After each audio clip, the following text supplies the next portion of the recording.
This is the city.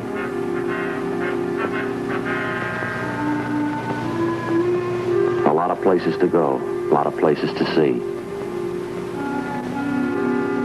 Some of them spend the night on the boulevards. Some of them spend it alone. Most of the people pay their way. A few of them try to get something for nothing. They're my worry. I'm a cop. It was Saturday, April 24th. We were working the day watch out of robbery division. My partner's Ben Romero. The boss is Captain Didion. My name's Friday. We were notified that 2 convicts had escaped from the state prison at Chino, California. We knew they were both armed, both dangerous. The report said they were coming our way. We had to be waiting for them.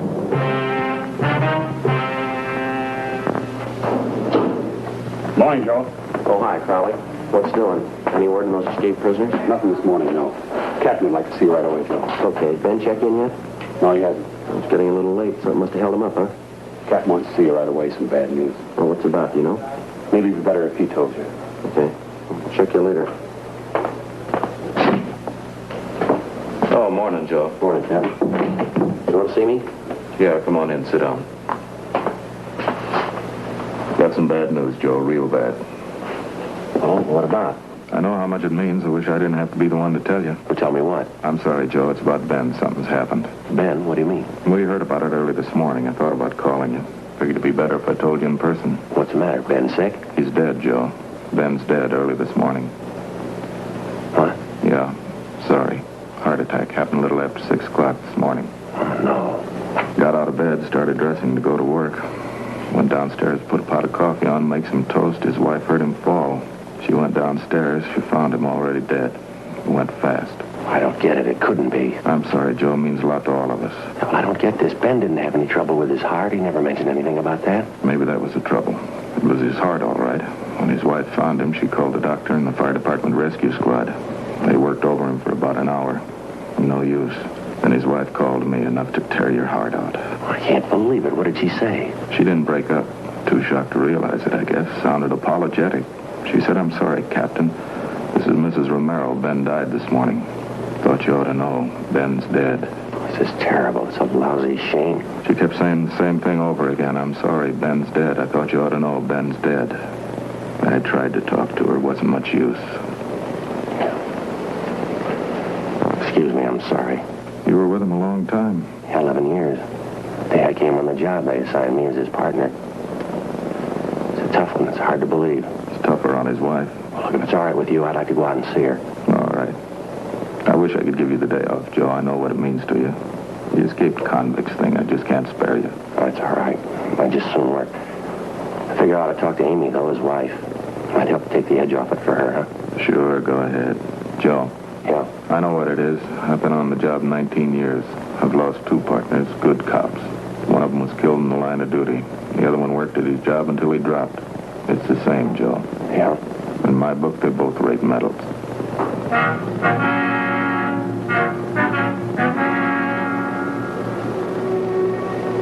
I thought about what I was going to say to his wife. I thought about his little boy. I thought about Ben. 11 years I'd been working as a cop, and all of a sudden it wasn't the same anymore. I thought about the first day I met Ben. I was a rookie. I remembered what he taught me. I thought about what I owed him. I thought about thousands of cops just like him all over the country. The ones that came before us, the ones that'll take our place. I thought about their lives, what they meant, what their jobs meant. I thought about Ben. 11 years. Stakeouts, the early morning watch, interrogations, office duty. You could cover it in volumes or write it on the back of an envelope. He was a good cop. He was a good friend. There wasn't much else to say. It was a big loss.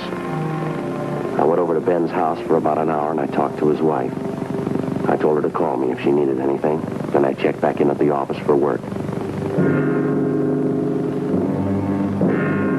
Temporarily, Officer Frank Smith was assigned to work with me.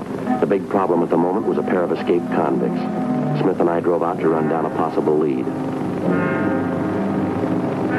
11 5 a.m. We got to the address listed, the Cathedral of St. Augustine. We checked at the rectory.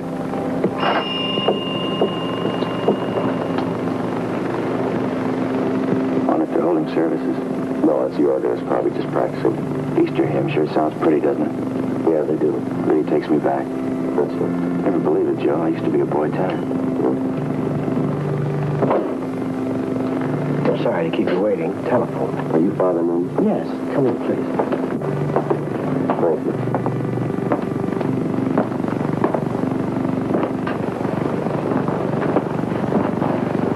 The police officers, Father. I see. This is my partner, Frank Smith. How do you do? How do you do, sir? My name's Friday. How do you do? We'd like to talk to you a few minutes if you have some time, Father.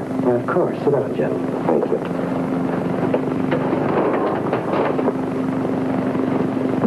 We're inquiring about a Jack Blaine, Father. We understand you know him quite well. Oh, yes, I do. As a matter of fact, I read about him in the paper this morning, the trouble he's in. Is that what you wanted to talk about, Sergeant? Yes, sir. We're making a check on all his known friends and relatives. Oh, very unfortunate, wasn't it? Did the newspapers get the story correct? Yes, sir. I'm afraid so. When was the last time you heard from Jack Blaine, Father? I think it's been 3 years at least, maybe longer. I don't think I've heard from him since he went to prison. Blaine never wrote to you? None of his family ever contacted you? His mother dropped by to see me once. I think it was about a year ago. That's the last I heard of the Blaines. Too bad. Would you have any idea where his mother's living now? Not offhand, no. I could check in the parishioner's book. We might have an address for her. If you wouldn't mind, Father. Certainly a tragedy, happening at Easter time. I'll remember the boy in my mass tomorrow.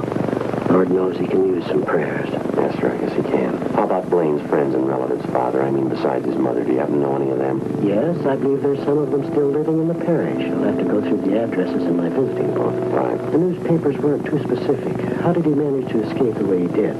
I always thought state penitentiaries were well guarded. Apparently, Blaine was one of the trusted prisoners. It's a minimum security prison to begin with, Father. I see. I suppose Blaine and the man he escaped with thought about it a good deal. According to the paper, it was well planned. When did they get away, last night? This morning, prison officials figure about 2 a.m. They slept a guard and went over the fence. Somehow, the two of them got hold of a gun. They held up a motorist on the highway and stole his car. That's the last report we've had. Terrible. Did the police consider them dangerous? Well, they're armed. Both of them were doing time for robbery. They both used guns before. Can you think of anyone in particular Blaine might contact if he should come back to the city, Father? No, I don't think so. No one in particular. He was never very close to his parents. I knew Jack very well when he was younger. Roughhouse type, lots of energy. Nice boy, though. He had a bad home life. Oh, that's so? His father used to run around and drink quite a bit. He took the pledge 2-3 times. He never kept it, though. The mother didn't help much either. Too bad. How about possible contacts he might have out of town, Father? Can you help us there at all? I'm afraid not, Sergeant. I think Jack knew some people in San Francisco. I don't know their names or addresses, though. I haven't any idea. Mm-hmm. And there's no special person or place that you know of that he'd be likely to go if he heads back for Los Angeles? No, none I can think of. Do you imagine he'd be likely to come back here? Well, we're not sure. Last report we had seemed to indicate Blaine and his partner were heading this way. Prison's only about 40 miles away. Could be there in the city now. I don't understand. With all the police looking for them, why would they come back here? Well, they probably figure they can find cover a lot easier than they could out in some of the small towns. Sergeant. Yes, Father? Do you think they'll have trouble taking Jack? Can they take him alive? Well, we'll try our best to make it that way. It's just like I told you, Father. He's got a gun. If he's cornered, there's a good chance he might try to shoot his way out. It's discouraging sometimes. I try to help them. I pray for them. Young thieves. I only hope they're all as lucky as he was. How's that, sir? Table over there. Figure of a man on it. Oh, yeah. It's a statue of Dismas. One of the luckiest men who ever lived. I like to tell fellas like Jack about him. I don't think I understand, Father. You know the story of the crucifixion? The two men who were crucified with Christ? They were both thieves. Mm-hmm. A few minutes before he died, one of the thieves turned to Christ on the cross and confessed his crimes. Asked our Lord to remember him. Christ told him, "This day you'll be with me in paradise." The man's name was Dismas. We like to call him the good thief. Oh, yeah. I told Jack about it. He should have remembered it. Yeah, I guess so. I told him you never give up hope. You can make the grade in the last 5 minutes of your life. Jack ought to know better. He ought to remember. Sir? The good thief. He made it with a prayer, not with a gun in his hand.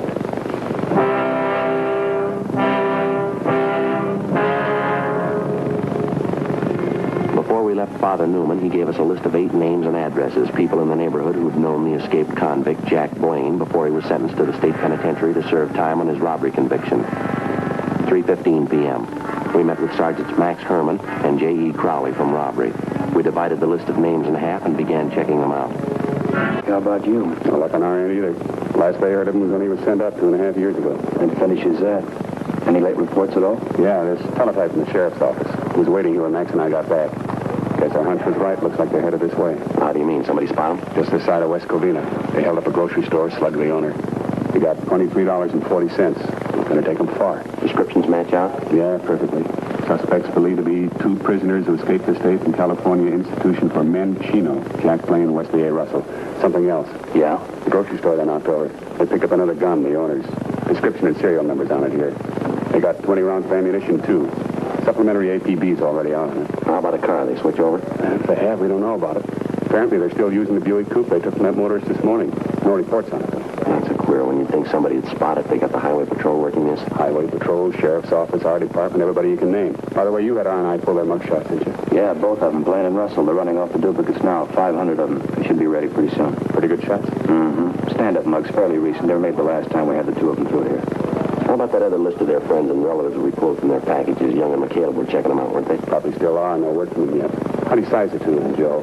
Blaine and Russell. I don't know. It's a tough combination. Russell's older. He's got the nerve. Any way you figure it, it's not going to be easy. The guns and the ammunition they grabbed, that ain't going to help much either. Guess the roadblocks are up, huh? Highway patrol take care of that? Yeah, all set, working now. All our special details have been alerted. Airports, bus depots, train terminals. Just about everything covered.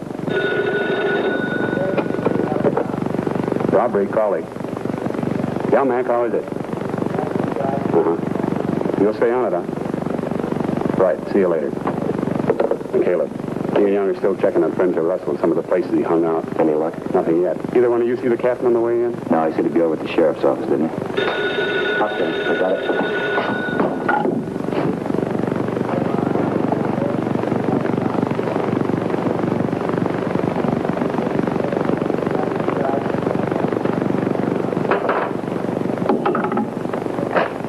What is it? Clothing store, North Philly, 211 and Slugging. They're moving fast. The same? You got it, Blaine and Russell. 5:55 p.m. A supplementary broadcast and an all-points bulletin were gotten out immediately on the 2 escaped convicts. While Crowley and Herman stood by at the office, Frank Smith and I picked up duplicate mugshots of the suspects and drove out to the scene of the robbery. It was a men's clothing store near the intersection of North Figueroa and Merced. We showed a group of mugshots to the victim, and he definitely identified Blaine and Russell as the holdup men. The robbery had netted them less than $20. We relayed all the information we got back to communications immediately, and another supplementary broadcast was gotten out on the 2 fugitives. An hour later, at 7:05 p.m., Frank Smith and I got a call to return to our station. We went back to the city hall. At 7:38 p.m., Blaine and Russell hit again, this time at a sporting goods store in the San Fernando Valley. It netted them $94, a .30-30 hunting rifle, and 200 rounds of ammunition. According to the broadcast, they were last seen heading north through the valley in the Buick coupe, the original escape car. Got a hunch, Joe. It's going to be a long night. Yeah, it's a rough with guns and ammunition. If they want to make a stand, they're all ready for it. Can't see how they get too far, though. In that hot car, roadblocks up. Somebody's bound to stop them. Well, they're doing all right so far, aren't they? Friday. Smith. Yeah, Captain. Communication Ventura's sheriff's office. Blaine and Russell were spotted just across the county line. Sheriff figures he's got them boxed in. How close? A lot of territory, 20 square mile circle. They say they got Blaine and Russell somewhere inside. We're sending up men to help out. You're 2 of them. 20 square miles going to take a lot of men. If we need more, we'll get them. It's no easy touch. They're desperate. You heard the latest? What's that? You know they got 3 guns and a load of ammunition. Yeah. Last place they hit in the valley, they served notice. Yeah, what's that? They're not going to be taken alive, either one of them.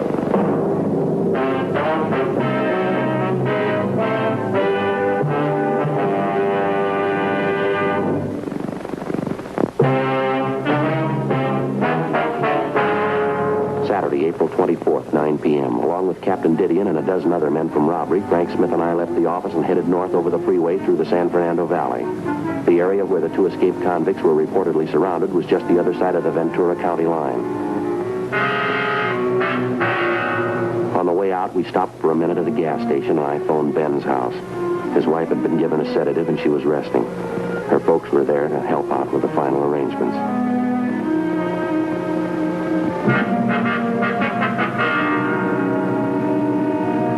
10:15 p.m. We arrived arrived at the meeting point on the edge of the blockaded area from which the search was being directed. Communication facilities had been set up. There were over 500 men taking part in the hunt.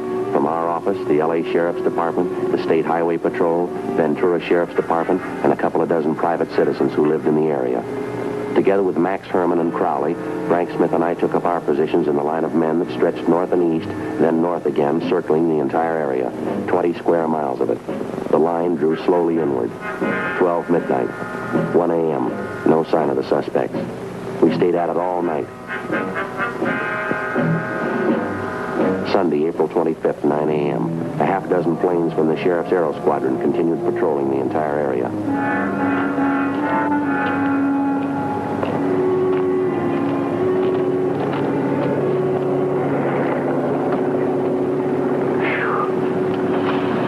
Sure is hot, isn't it? Yeah. Get no idea the size of these fields. Just start walking over them. Yeah, it's a long walk. I could use a cup of coffee, couldn't you? Yeah, me too. Like some donuts, too. Ready. Smith. Yeah, Tom. No use beating the brush around here anymore. We're moving up 3 miles north. How come? Blaine and Russell, they hit again early this morning, kidnapped an old couple from a farmhouse. They still on foot? Yeah, as far as we know. They're hemmed in a 2 square mile area. May try to break out, use the old couple as a shield. Where does that leave us? I don't know. Looks bad, doesn't it? They kidnapped them. They're desperate. You figure it. Come on.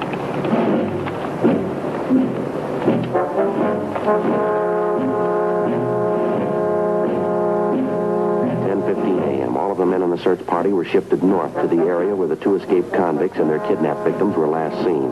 2 officers were sent to each farmhouse in the immediate neighborhood to make sure that the suspects and their victims were not hid out or that they were being held as hostages.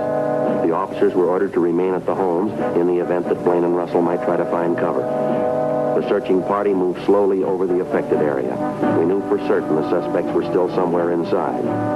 10:45 a.m. Still no sign of them. The lines drew in closer. 11 a.m.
Can't be much longer, that's sure. I can't understand it. We should have jumped them by now. It's only a few hundred feet to go. There's the other line coming toward us. Yeah. Wonder if they could have slipped through.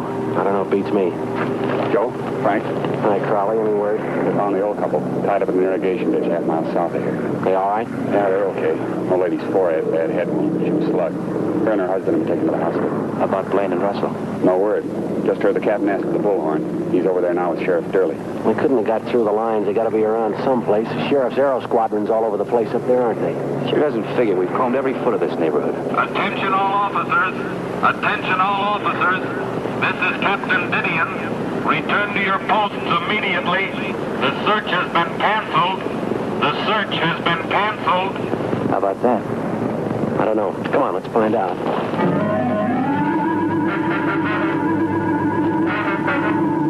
Attention all officers. Attention all officers. This is Captain Didion. Return to your posts immediately. The search has been canceled. The search has been canceled. What's the matter? We giving it up? No, but maybe we've been going at it backwards. Been trying all night and half the day to jump them. Got a new idea. Yeah. Maybe we can make them jump us.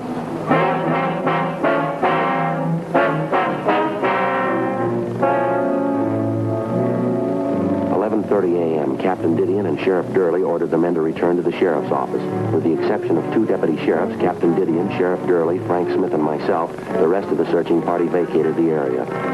The plan was to give the general impression that the search had been canceled in the hope that it might bring the suspects out in the open.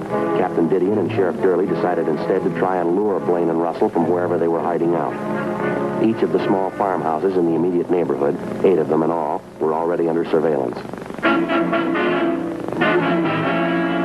Each of the occupants were requested to park their cars in a conspicuous place outside their homes with the distributor head removed. In the event they heard anyone trying to start their cars, they were to remain indoors.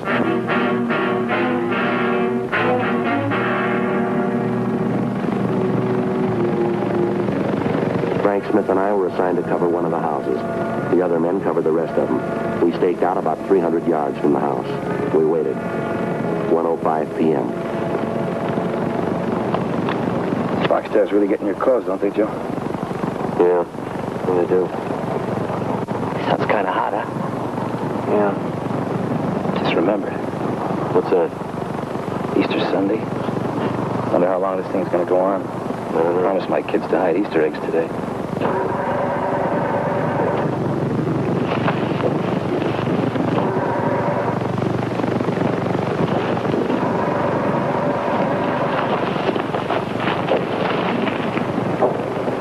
It looks like them. Come on.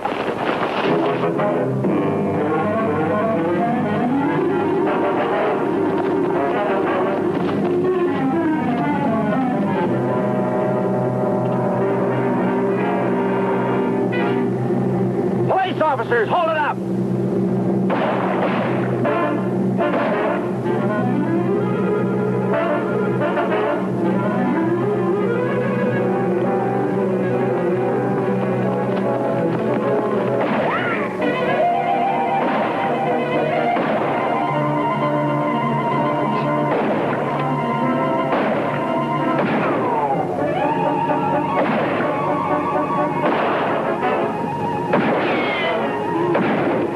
Frank? All right, let's give it back to him.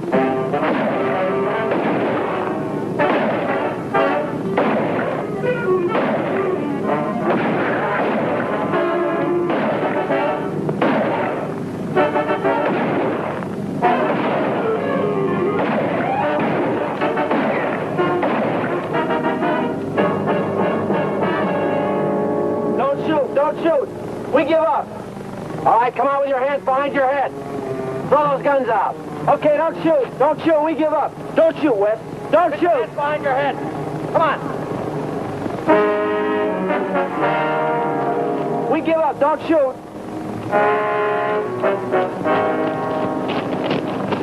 All right, get over there by that wall. Come on, move.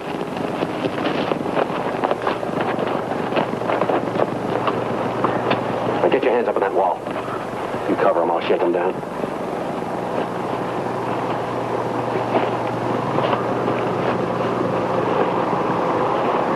All right, hands behind your back. Not you, keep them up there.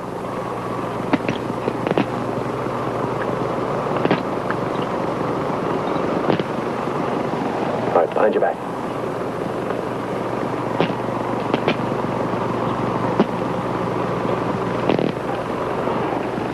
You want to keep them covered? I'll go get the car, Ben. Excuse me, Frank. It's all right.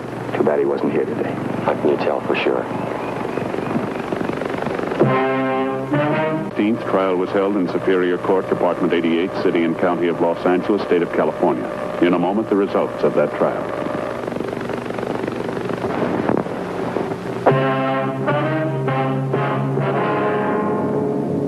The suspect was tried and convicted on 3 counts of first-degree robbery and 1 count of kidnapping. 1 count of escape is still pending.